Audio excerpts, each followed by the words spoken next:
Shalom to attorney Nati Rom. You've been accompanying the situation in the mixed cities in Israel, the tensions, the riots in Lud, Akko, Ramle. Tell us about the main challenges there on the scene. Shalom, Yoni. Yes, in the last days, I didn't sleep for a few days, and I was there in Lud, in Ramle, in the mixed cities, as we call it here, in Jerusalem. It's unbelievable, the situation over there. Although the police, for an unknown reason, they say everything is in control, but when you go in the cities and you see police cars who burn in the middle of the streets without nobody there, hundreds of Molotov cocktails, rocks attacks on Jewish quarters and Jewish homes and cars. A lot of the Jewish families in Lod flee away and their home were burned. We have synagogues, more than 10 synagogues were demolished and burned in Lod. This situation is unacceptable, and we need to fight it as much as we can. People from all over Israel came to help our brothers in the different cities in Israel, to help them, to escort them from their home outside. The police lost control everywhere in those cities. We have those riots also in Jaffa, in Akko.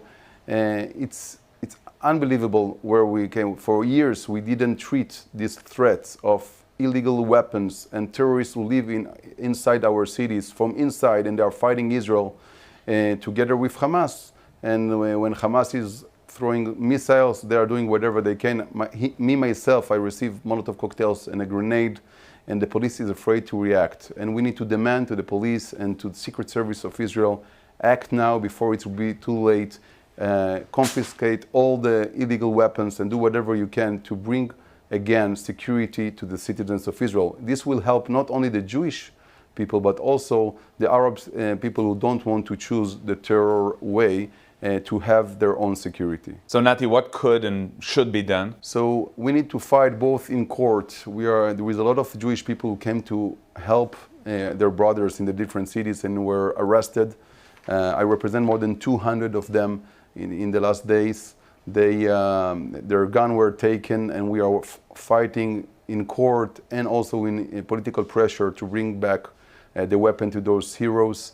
And we need to do an investigation why the police is so afraid and don't act against our real enemies who are trying to kill us from inside. And you met the volunteers who came to the areas from around the country. Yes, I met hundreds of volunteers who came from all over Israel. People, adult people with common sense, people who came with after military service in commando units, who went to help their brothers and sisters in Lod, Ramle, and Jerusalem. They went to empty homes to watch them, that nobody will demolish them. They came to escort families who want to go to eat or to buy something in the store, or to go to their car, or to go out from the city, and to bring back security. And people are very, very thankful to them. And instead to fight them, we need to support them, and we need to say thank you to them, because they did a great job. Nati, generally speaking, this is a war also on the battlefield in the south throughout Israel, but it's also a media and PR war, and you're very, very familiar with this field. What should Israel do?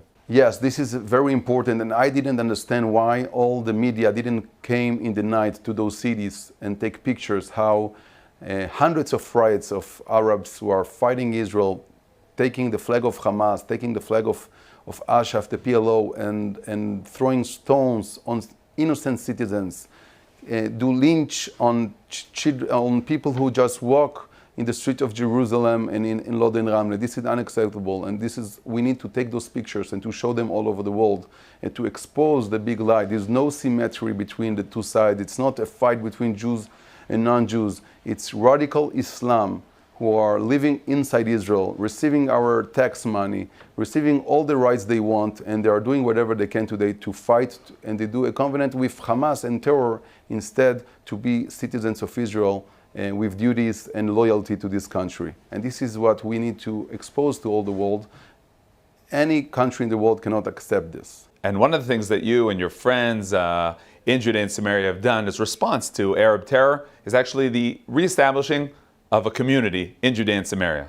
One of the positive reactions that we have to this situation is to rebuild. What they want to do is to outroot us from this Holy Land, and we need to rebuild the Holy Land. So one of the things we did, it's Eviatar. It's a new village next to the junction of Tapuach, where the terror attack was 2 weeks ago. There was a terror attack. 3 people were severely injured, and 1 was killed over there. And also 7 years ago, Eviatar Borovsky, father of 5, were killed in a stabbing attack.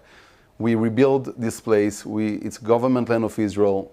A lot of families came there. We have 25 families who live there. We build more homes. And our answer to the terror, one of our answers, is to rebuild Israel and renew our covenant with this land. And we hope that people from all over the world will join us in this fight to rebuild Israel, because this is Biblical Zionism 2021. We need to do a new step, a new floor of Zionism, a biblical Zionism, or to connect people from all over the world and to renew our covenant here in the heartland of Israel, in Judea and Samaria, as a preparation of redemption and bringing Mashiach. And hopefully more and more people from all over the world will join us. Attorney Nati Rum, thank you very much for joining us. Thank you.